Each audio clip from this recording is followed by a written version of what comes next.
स्वागत है एक बार फिर से पूर्ण ट्यूटोरियल्स पे। हम आज डिस्कस करने वाले हैं डब्ल्यू पोस्ट के बारे में और ये जो डिटेल है वो सारी मैं देने वाला हूँ कि ज्वाइनिंग के बाद में क्या क्या होता है डब्ल्यू पोस्ट के साथ में, वो मैं बताने वाला हूँ आज। क्योंकि हमारे चैनल पे बहुत से कमेंट आते हैं कि सर डब्ल्यू पोस्ट के बारे में थोड़ी डिटेल दीजिए कि ज्वाइनिंग के बाद में क्या क्या वर्क प्रोफाइल होता है, क्या सैलरी होती है।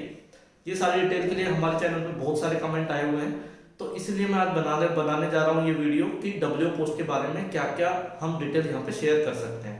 तो मैं अपना जो एक्सपीरियंस है वो मैं शेयर कर रहा हूँ आपके साथ में, और मैं प्रॉमिस करता हूँ कि आपकी जितने भी डाउट होंगे वो सारे इस वीडियो को देख के क्लियर हो जाएंगे। ठीक है, तो आप जुड़े रहिए हमारे चैनल के साथ में, और अगर आप पहली बार हमारी वीडियो देख रहे हो तो चैनल को सब्सक्राइब करना ना भूलें।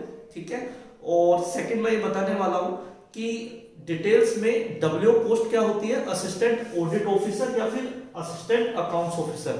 ठीक है, इसको हम बोलते हैं डब्ल्यू, और चूंकि ये गजेटेड ऑफिसर वाली पोस्ट है, एसएससी सीजीएल की only one and only post है जो गजेटेड ऑफिसर बनाती है डायरेक्ट आपको।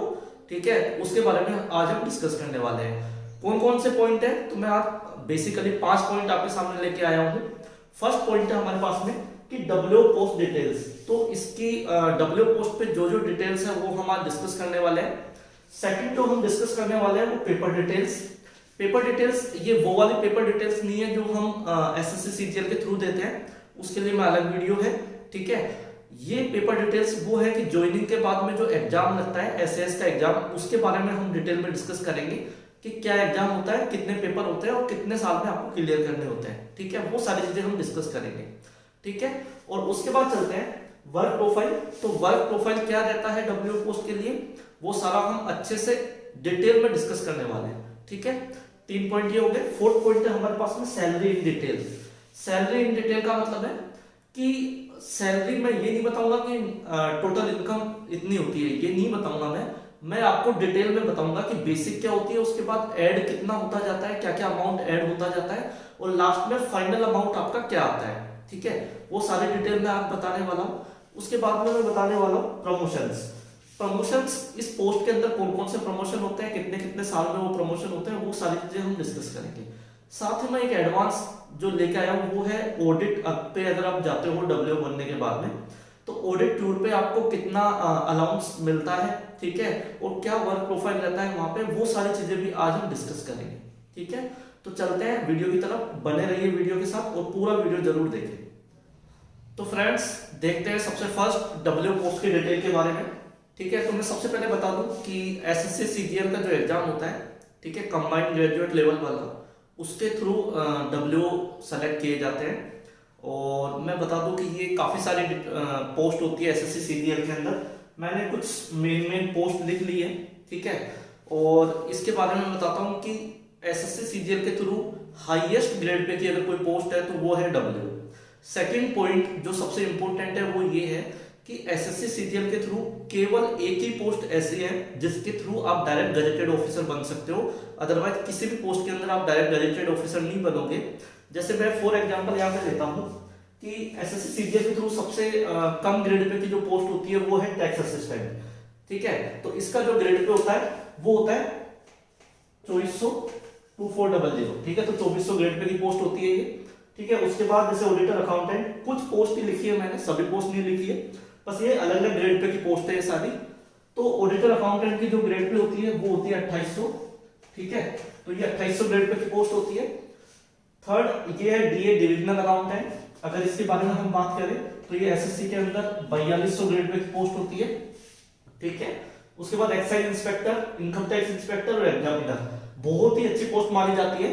तो इन तीनों की भी अगर मैं बात करूं कि इन तीनों का जो ग्रेड पे होता है वो होता है 4600। ठीक है, तो ये तीनों भी 4600 ग्रेड पे की पोस्ट है, एग्जामिनर, इनकम टैक्स इंस्पेक्टर और एक्साइज इंस्पेक्टर, तीनों 4600 ग्रेड पे की पोस्ट है। उसके बाद आता है डब्ल्यू। ठीक है, तो डब्ल्यू वाली जो पोस्ट है वो सबसे हाईएस्ट ग्रेड पे की पोस्ट है और इसका ग्रेड पे होता है 4800। ठीक है, तो ये 4800 ग्रेड पे की पोस्ट है। और दूसरी बात ये होती है कि ये है group B gazetted officer post. ठीक है, तो डायरेक्ट अगर गजेटेड ऑफिसर आपको बनना है तो आपको फिर किसके लिए क्वालिफाई करना पड़ेगा, डब्ल्यू पोस्ट के लिए क्वालिफाई करना पड़ेगा। तो ये डिटेल है कि आपकी इतनी सारी सभी जो पोस्ट है उसमें से हाईएस्ट ग्रेड पे की पोस्ट है हमारी डब्ल्यू की पोस्ट, ठीक है। तो उसके बाद डब्ल्यू पोस्ट पे अगर आप सेलेक्ट हो जाते हो और अगर आपकी ज्वाइनिंग हो जाती है डब्ल्यू पोस्ट के लिए, ठीक है, तो कुछ बेनिफिट्स वहां पे मिलते हैं। सबसे पहले तो गजेटेड ऑफिसर पोस्ट है, तो ऐसे ही अपने आप में काफी बड़ी पोस्ट हो जाती है। और उसके बाद में 3 में यहाँ पे डिटेल बता रहा हूँ आपको। फर्स्ट है आई कार्ड, ठीक है, फर्स्ट यहाँ पे है आई कार्ड, ठीक है। तो आई कार्ड तो सभी पोस्ट के अंदर मिलता है, ठीक है, कोई भी पोस्ट ज्वाइन करोगे तो ऑफिशियल आई कार्ड आपको मिलेगा ही मिलेगा। इसमें यह गजेटेड ऑफिसर का आई कार्ड मिलता है, ठीक है।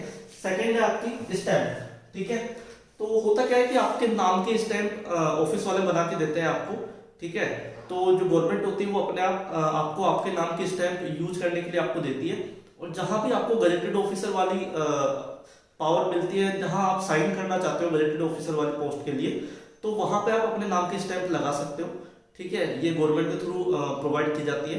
थर्ड जो है वो होता है विजिटिंग कार्ड, ठीक है, वो गवर्नमेंट ऑफ इंडिया। तो क्या होता है कि आपको खुद का सेल्फ विजिटिंग कार्ड भी ऑफिस बना के देता है, और उसमें बाकायदा गवर्नमेंट ऑफ इंडिया का लोगो जो अशोक स्तंभ है वो लगा होता है, ठीक है। बाकायदा आपका नाम और पोस्ट और आपकी ऑफिस की पूरी डिटेल्स उसके अंदर लिखी हुई रहती है। तो ये सारी चीज मिलती है आपको ज्वाइनिंग के बाद में, ठीक है। तो ये है आपकी डब्ल्यू पोस्ट के बारे में डिटेल, तो ये सारी मैंने बता दी, ठीक है। उसके बाद नेक्स्ट पॉइंट की तरफ अपन चलते हैं, वो है आपका पेपर, ठीक है। तो पेपर्स कौन कौन से आपको ज्वाइनिंग के बाद में देने होते हैं, ठीक है। तो सेकंड पार्ट है हमारा पेपर डिटेल। तो ज्वाइनिंग के बाद में, ठीक है, एक सर्टेन टाइम के बाद में, कुछ मंथ्स के बाद में आपका एक एसएएस का पेपर होता है, ठीक है। और ये जो एसएएस का पेपर होता है इसको बोलते हैं सबऑर्डिनेट ऑडिट सर्विसेज, ठीक है। तो जो ये एसएएस का एग्जाम होता है इसमें 9 पेपर होते हैं। तो ये 9 पेपर्स की डिटेल आपके सामने है, ठीक है। और जो हमारा डिपार्टमेंट है सीएजी का, उसको बोलते हैं हम Indian audit and accounts department. तो ये हमारे डिपार्टमेंट का नाम है, और सीएजी उसको बोलते हैं, सभी को पता होगा।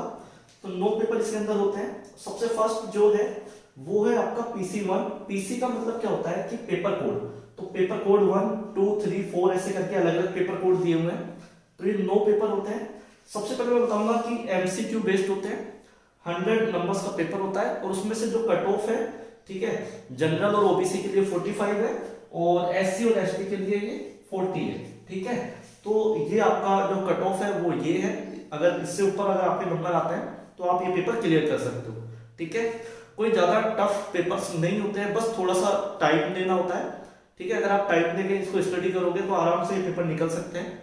और मैंने बहुत ऐसे एसएससी एस्पिरेंट्स जो डब्ल्यू बनते हैं उनको देखा है कि वो फर्स्ट टाइम में सारे पेपर क्लियर कर लेते हैं।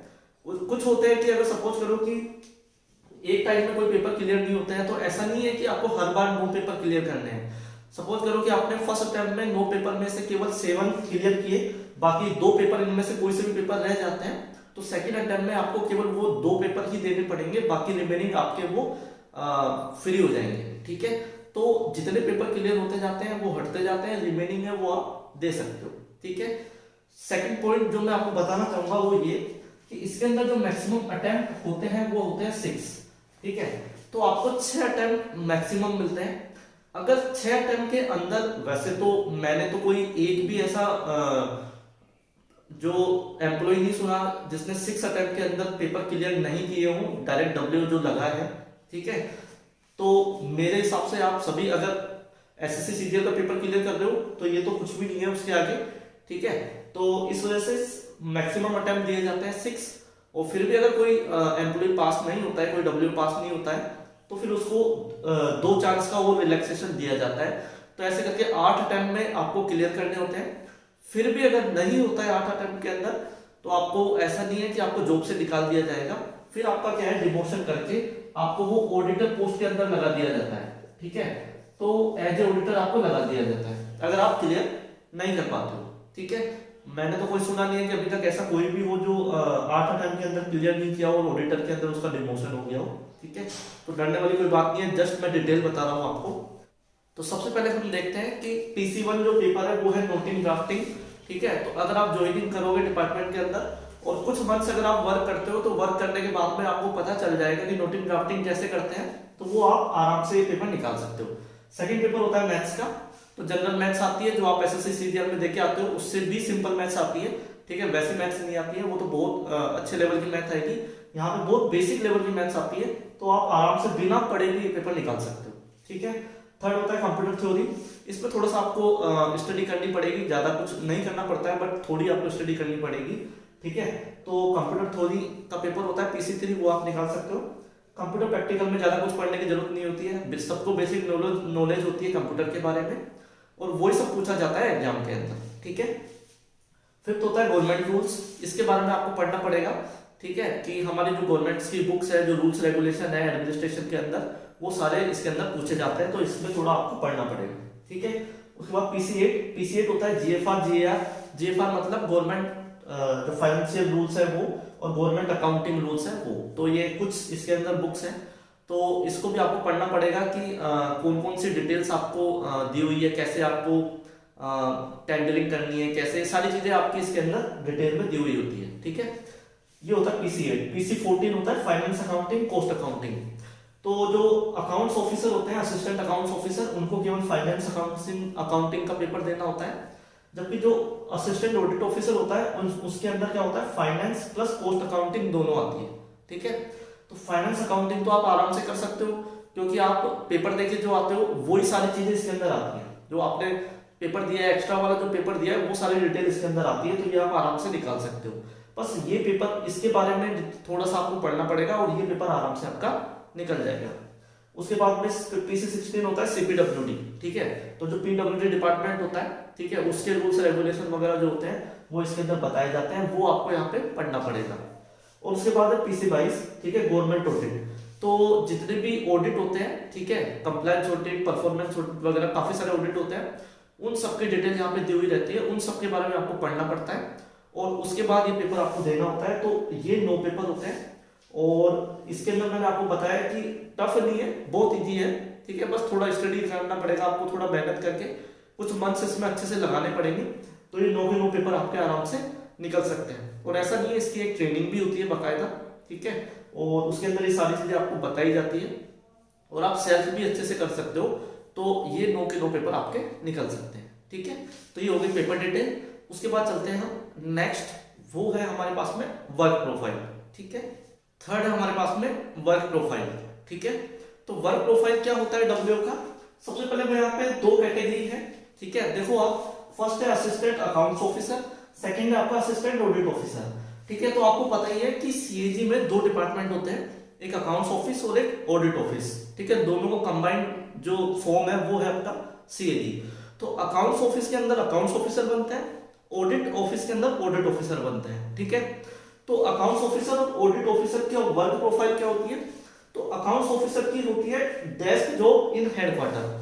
तो हमेशा जो अकाउंट्स ऑफिसर होता है, ठीक है, वो हमेशा हेडक्वार्टर में पोस्टेड रहता है। एक सेक्शन अलॉट किया जाता है उसको, उस सेक्शन में 8-10 उसके नीचे ऑडिटर, सीनियर ऑडिटर, ठीक है, असिस्टेंट सुपरवाइजर वगैरह काम करने वाले होते हैं, और उस सेक्शन का उसको चार्ज दिया जाता है। और वो सेक्शन कुछ भी हो सकता है, पेंशन से रिलेटेड भी हो सकता है, कोई भी अकाउंट्स डिपार्टमेंट के अंदर अलग अलग सेक्शन दिए हुए हैं, ठीक है, ओई सेक्शन वगैरह, एडमिन, तो काफी सारे सेक्शन होते हैं। उन सब में से कोई भी सेक्शन का चार्ज उसको दिया जा सकता है, ठीक है। तो उसको हमेशा हेडक्वार्टर में पोस्टेड रहता है, उसको फील्ड में जाना अलाउ नहीं है, ठीक है। अकाउंट्स ऑफिसर हमेशा हेडक्वार्टर में पोस्टेड रहता है।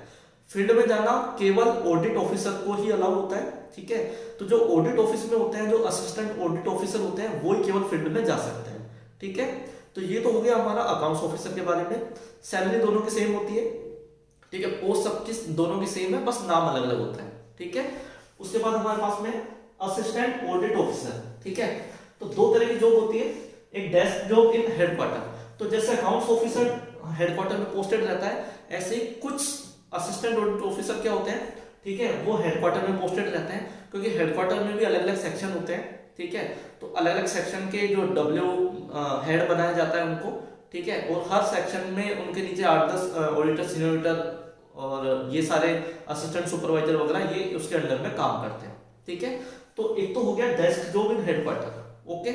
सेकंड होता है फील्ड ऑडिट। मैक्सिमम देखो होता क्या है, अगर सपोज करो कि 100 एम्प्लॉय है डब्ल्यू, तो 100 में से मुश्किल से 15-20 जो डब्ल्यू है उनको हेडक्वार्टर में रखा जाता है, बाकी रिमेनिंग 80 डब्ल्यूज को फील्ड में भेजा जाता है, क्योंकि मेन जो ऑडिट ऑफिस का काम है वो फील्ड ऑडिट का काम होता है।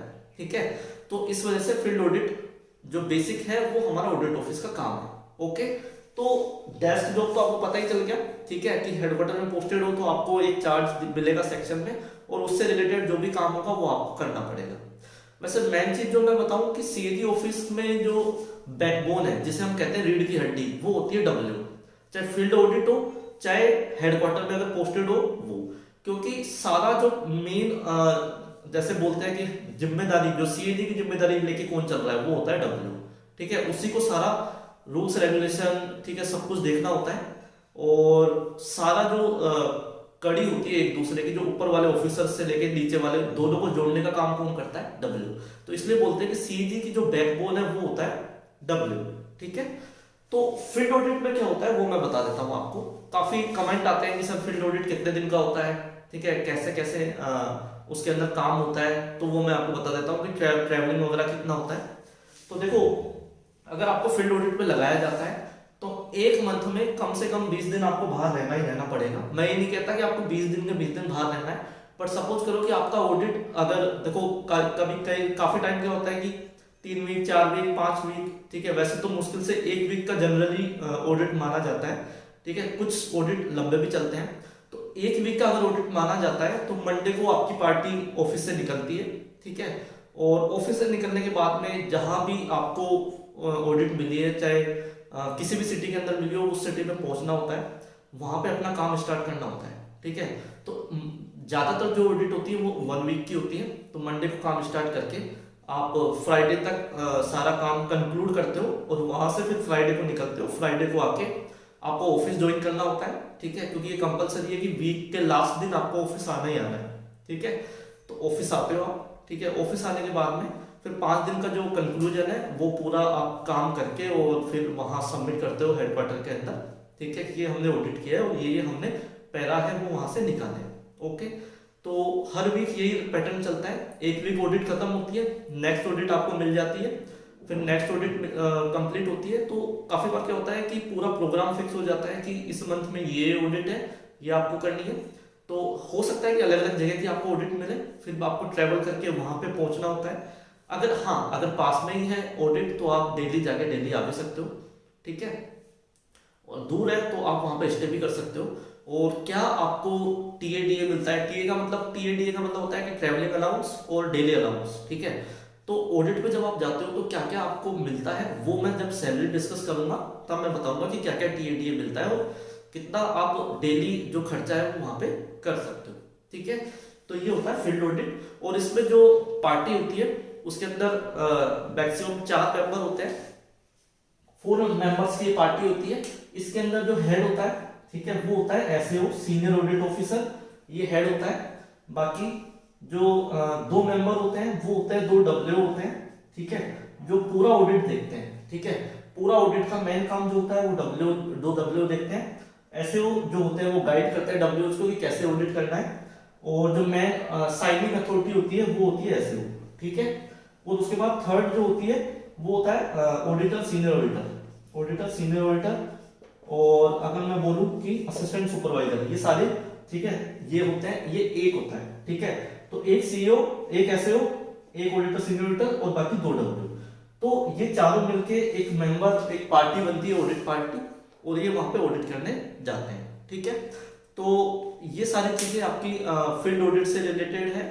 और जो फील्ड में रहते हैं वो मैक्सिमम जो मंथ होता है, मान लो कि मैक्सिमम 20 डेज तो रहेंगे ही रहेंगे वो बाहर। ठीक है, पर वीक टू वीक चलता रहता है ये ऑडिट। 1 वीक का ऑडिट हो गया, फिर दूसरे का, तीसरे का। अगर लंबा ऑडिट होता है, ठीक है, तो आप 1 वीक वहां पे ऑडिट कीजिए, फ्राइडे वापस आइए, मंडे वापस जाइए। तो इस तरह से ये वापस चलता रहता है पूरा जो प्रोसीजर होता है ऑडिट का। तो ये होता है हमारा वर्क प्रोफाइल ऑडिट ऑफिस के अंदर। ठीक है, तो ये मैंने वर्क प्रोफाइल आपको समझा दिया है। टीएडीए कितना बनता है मंथ का वो भी मैं बताने वाला हूँ। और अब हम देखने वाले हैं सैलरी क्या होती है, पूरी डिटेल के अंदर मैं बताने वाला हूँ कि आपको हाउस रेंट कितना मिलता है, ट्रांसपोर्ट अलाउंस कितना मिलता है, ठीक है, डीए कितना है अभी, उस हिसाब से टोटल सैलरी कितनी बनती है और आपके हाथ में कितनी सैलरी आती है, वो सारी डिटेल मैं आज डिस्कस करने वाला हूँ इसके जस्ट बाद में। ठीक है, तो इसके बाद चलते हैं सैलरी की तरफ। तो फ्रेंड्स, अब आ गया है हमारा टॉपिक सैलरी। सभी एक्सपेक्ट करते हैं कि हर कोई वीडियो में सैलरी जरूर बताए, तो आज मैंने ये सैलरी यहाँ पे दिखाई है और पूरी डिटेल में बताई है। आप चाहो तो किसी भी पोस्ट के लिए ऐसे निकाल सकते हो, ठीक है। और बहुत ही इंटरेस्टिंग टॉपिक है, क्योंकि सभी को पता है कि सब जो एसएससी की तैयारी कर रहे हैं उनके लिए कितना इम्पोर्टेंट है, मैं समझ सकता हूँ, ठीक है। तो चलते हैं। सबसे पहले डब्ल्यू जो गजेटेड ऑफिसर वाली पोस्ट है उसके लिए हमारे पास में सेंट्रल गवर्नमेंट ने एक पे मैट्रिक्स बनाया हुआ है, ठीक है। पहले जो ग्रेड पे सिस्टम था वो खत्म करके अब पे मैट्रिक्स बना दिया है। उसमें क्या होता है कि लेवल दिए हुए हैं 1 2 लेके, मतलब 1 से लेके काफी 14 15 16 तक इस तरह से लेवल दिए हुए हैं। तो हमारी डब्ल्यू पोस्ट के लिए जो लेवल है वो होता है 8, ठीक है। डब्ल्यू पोस्ट के लिए जो लेवल है वो है 8। तो लेवल 8 में डब्ल्यू आता है, और जब आप पे मैट्रिक्स गूगल करोगे तो उसमें ऊपर ही ऊपर लेवल 8 में जो सबसे बेसिक सैलरी फर्स्ट दिन जो ज्वाइनिंग के टाइम आपकी जो सैलरी होनी चाहिए बेसिक, वो होती है 47,600, ठीक है। तो ये बेसिक सैलरी है। इसमें फिर ये अलाउंस सारे ऐड होते जाते हैं और फिर एक टोटल सैलरी आपकी बनती है। कितनी बनती है वो मैं बताता हूँ आपको।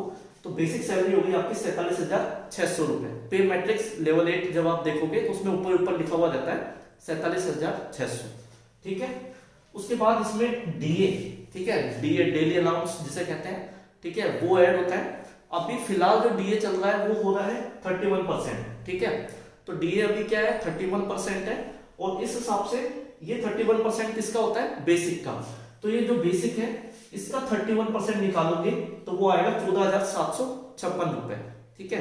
तो डीए इसके अंदर ऐड किया, आपकी सैलरी हो गई 62,356 रुपए, ठीक है। तो डीए ऐड हो गया। उसके बाद में ऐड होता है एचआरए। एचआरए क्या होता है, एचआरए होता है हाउस रेंट अलाउंस, ठीक है। तो जो रेंट होता है, रेंट पे अपन रहते हैं, तो वो होता है हाउस रेंट अलाउंस, ठीक है। तो ये कितना होता है, पहले तो क्या था, पहले 8%, 16% और 24% था। अब कहोगे आप कि सर ये 3 अलग अलग वैल्यू क्यों, वो इसलिए कि हर सिटी को 3 अलग अलग कैटेगरी में डिवाइड किया गया है। अगर आप गूगल पे भी जाओगे, ठीक है, तो वहां पे अगर आप लिखोगे XYZ सिटीज, ठीक है, तो वहां पे आ जाएगा आपके सामने XYZ सिटीज में कौन कौन सी सिटी आती है।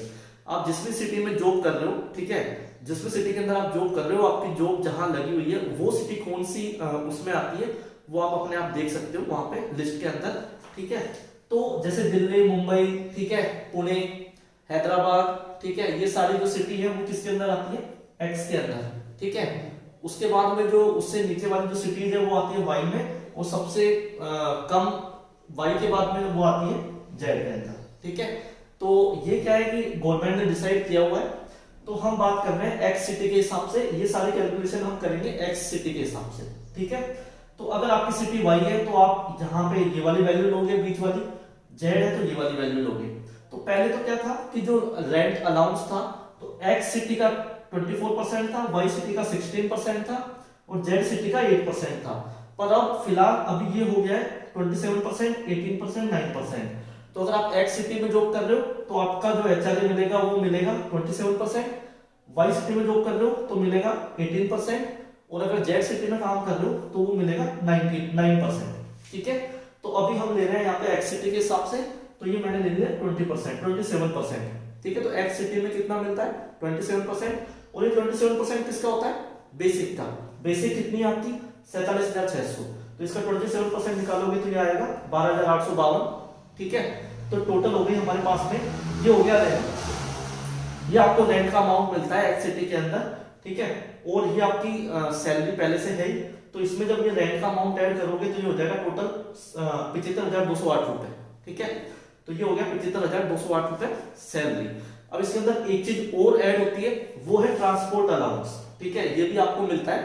तो ट्रांसपोर्ट अलाउंस, ठीक है, वो होता है आपका 3600 प्लस डीए, ठीक है। अब 3600 पे डीए, डीए कितना है 31%, तो 3600 का 31% जब निकालोगे तो वो आएगा 1,116 रुपए, दोनों को ऐड करोगे तो ये हो जाएगा 4716 रुपए, ठीक है। तो 4716 रुपए ट्रांसपोर्ट अलाउंस मिलता है एक्स सिटी के अंदर। इसको जब आप ऐड करोगे इसके अंदर, ठीक है, तो ये हो जाएगा आपका, ठीक है, 79924, ठीक है, 79,924 रुपए। तो इसका मतलब ये है कि जो टोटल सैलरी आपकी ओवरऑल ग्रोस सैलरी वो हो गई 80,000 रुपए। तो तो जिस दिन आप ज्वाइनिंग करोगे उस दिन फर्स्ट दिन आपकी जो सैलरी होगी उस मंथ के लिए वो होगी लगभग 80,000 रुपए। ठीक है, तो 80,000 रुपए ग्रोस सैलरी होगी, उसमें से कुछ माइनस भी होता है। माइनस क्या होता है? माइनस होता है एनपीएस। एनपीएस क्या होता है? New pension scheme. ठीक है, गवर्नमेंट ने अभी ओल्ड पेंशन स्कीम खत्म करके न्यू पेंशन स्कीम चालू कर रखी है 2008 के बाद में। तो ये होता है एनपीएस। एनपीएस कितना होता है? 10%। 10% किसका? इसका बेसिक और डीए, ये जो दिया हुआ है, ठीक है, इसका 10% एनपीएस में जाता है। ठीक है, तो इसका 10% कितना होगा? 6235। ठीक है, तो 6,235 रुपए एनपीएस में सेव होता है। ठीक है, उसका डबल गवर्नमेंट ऐड करती है और वो जुड़ता रहता है। ठीक है, वो जुड़ता रहता है एनपीएस के अंदर, जब रिटायर होते हो तब वो मिलता है आपको। ठीक है, तो इसको माइनस करेंगे हम तो ये आ जाएगा आपका 73,689। तो लगभग 74,000 रुपए आपको इन हैंड मिलते हैं। तो जैसे ही आप ज्वाइन करोगे एक्सिटी के अंदर और फर्स्ट मंथ की सैलरी जब आपको अकाउंट में आएगी तो वो लगभग आएगी 74,000 रुपए के आसपास। तो ये डब्ल्यू की सैलरी है। आप किसी की भी सैलरी ऐसे निकाल सकते हो, इनकम टैक्स इंस्पेक्टर, ठीक है, एग्जामिनर वगैरह वगैरह, किसी की भी सैलरी आप यहाँ पे निकाल सकते हो। इसी तरीके से सेम यही प्रोसीजर होता है, ये प्रोसीजर फॉलो करते हैं। ठीक है, तो ये है आपकी सैलरी डिटेल। तो कहने का मतलब ये है, डब्ल्यू की तैयारी करो अच्छे से सब लोग, और 74,000 रुपए पर मंथ आपकी सैलरी हो जाएगी स्टार्टिंग से ही। ठीक है, फिर इंक्रीमेंट लगने के बाद बढ़ती जाती है धीरे धीरे, वो अलग बात है। बाकी काफी अच्छी सैलरी है। और अब मैं बताता हूँ कि ऑडिट टूर पे आपको टीएडीए जो मिलता है वो कितना मिलता है, वो भी मैं एक बार आपको आइडिया दे देता हूँ। ठीक है, तो चलते हैं नेक्स्ट ऑडिट टूर पे जो टीएडीए मिलता है उसकी तरफ। तो फ्रेंड्स अब देखते हैं हम ऑडिट टूर के लिए क्या क्या टीएडीए मिलता है। ठीक है, और सबसे पहले मैं आपको बताऊंगा कि टीएडीए क्या होता है, ट्रैवलिंग अलाउंस और डेली अलाउंस, जो ऑडिट टूर पे दिया जाता है एक डब्ल्यू को। ठीक है, और वन डे का ये सारा जो कैलकुलेशन है वो वन डे का है कि पर डे आपको क्या अमाउंट दिया जाता है। ठीक है, तो सबसे पहले रूम रेंट। ठीक है, तो रूम रेंट का जो चार्ज दिया जाता है जो आप अवेल कर सकते हो, ठीक है, वो है 1,000 रुपीज। ठीक है, तो एक दिन का आपको 1,000 रुपए रूम रेंट का मिलता है, मतलब होटल रेंट वगैरह के लिए। ठीक है, 1,000 रुपए दिया जाता है। साथ में टैक्सी फेयर और कार फेयर पर डे का जो होता है वो दिया जाता है आपको 225 रुपए। ठीक है, तो पर डे का 225 रुपए आपको टैक्सी फेयर या कार फेयर जो भी बोल सकते हो आप, वो मिलता है 225 रुपए। खाने की बात करूं तो फूड के लिए आपको डेली मिलते हैं 800 रुपए। ठीक है, तो ये तीनों चीज आपको टीएडीए में दिया जाता है एक डब्ल्यू को। और अगर मैं इसको टोटल करता हूं तो ये होता है 2,025 रुपए। तो 2,025 रुपए पर डे आपको दिया जाता है टीएडीए के रूप में। ठीक है, अगर मैं बात करूं ये तो डब्ल्यू की पोस्ट के लिए, डब्ल्यू में जैसे आपके 4 साल सर्विस हो जाती है तो उसके बाद आप पहुंच जाते हो 5400 ग्रेड पे में, वो मैं अभी बताऊंगा आपको आगे। ठीक है, प्रमोशंस के अंदर, तो तब आपका जो ये 1,000 रुपए होता है वो बढ़ के कितना हो जाता है 2,250 रुपए। ठीक है, तो ये सारी चीज 2,250 हो जाता है, और मतलब सभी चीज बढ़ती जाती है धीरे धीरे। तो ये हो गया हमारे पास में 2,025 रुपए। अगर आप 20 दिन भी अगर आप ऑडिट पे रहते हो तो टोटल आपका 20 दिन का जो कैलकुलेशन बनता है वो बनता है 40,500 रुपए। इसका मतलब है अगर आप मंथ में 20 दिन बाहर ऑडिट पे रहते हो तो आपका टोटल जो टीएडीए बनेगा वो बनेगा 40,500 रुपए। ठीक है, तो ये गवर्नमेंट आप पे इन्वेस्ट करती है। ठीक है, खाना, होटल, ठीक है, और कार, टैक्सी वगैरह के लिए। ठीक है, तो ये होता है आपका ऑडिट टूर का खर्चा। ठीक है, अब हम चलते हैं प्रमोशंस की तरफ। तो फ्रेंड्स अब चलते हैं, हम लास्ट टॉपिक है अपना प्रमोशंस की तरफ। ठीक है, तो प्रमोशंस में मैं यहां से स्टार्ट करूंगा डब्ल्यू से। ठीक है, डब्ल्यू 4800 ग्रेड पे की पोस्ट है। ठीक है, 4800 ग्रेड पे से एओ मतलब ऑडिट ऑफिसर बनने में, मतलब 5400 ग्रेड पे देने में आपको अब लगते हैं ओनली 4 ईयर। ठीक है, ये फिक्स है, 4 साल जैसे ही होंगे तो आपको 5400 ग्रेड पे दे दी जाती है। ठीक है, हालांकि एओ पोस्ट हटा दी गई है, केवल नाम हटाया है। ठीक है, कि ऑडिट ऑफिसर का नाम हटा दिया गया है, आपका पोस्ट का नाम डब्ल्यू ही रहेगा, पर आपकी जो ग्रेड पे है वो 4800 से बढ़ के फिर क्या हो जाएगी 5400 ग्रेड पे। पहले इसमें थोड़ा टाइम लगता था, बट आजकल काफी प्रमोशन फास्ट कर दिए हैं, तो 4 ईयर में ही ये बना देता है आपको 5400 ग्रेड पे। ठीक है, 5400 के बाद में फिर ये 4 साल के बाद और लगभग 6 साल बाद आपका ओपन हो जाता है, और आप 6 साल बाद बन सकते हो सीनियर ऑडिट ऑफिसर। ठीक है, तो ये इक्वलेंट टू IAS जो यूपीएससी वाली जो पोस्ट होती है ठीक है, यूपीएससी वाली जो पोस्ट है उसके इक्विवेलेंट हो जाता है ये। तो सीनियर ऑडिट ऑफिसर बनने के बाद में जो पोस्ट होती है वो यूपीएससी के इक्विवेलेंट हो जाती है, और उसके बाद में सीनियर ऑडिट ऑफिसर के बाद में होता है डीएजी। ठीक है, जो डायरेक्ट यूपीएससी वाले जो आते हैं वो आते हैं डीएजी की पोस्ट पे। ठीक है, डेप्यूटी अकाउंटेंट जनरल जो डायरेक्ट यूपीएससी के थ्रू जो आते हैं, ठीक है, उस आते हैं आपके डीएजी की पोस्ट पे।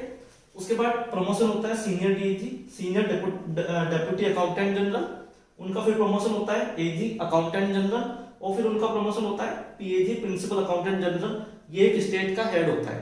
ठीक है, तो इस तरह से प्रमोशन होते हैं। अब मैं बात करूं कि डब्ल्यू कहां तक जाता है।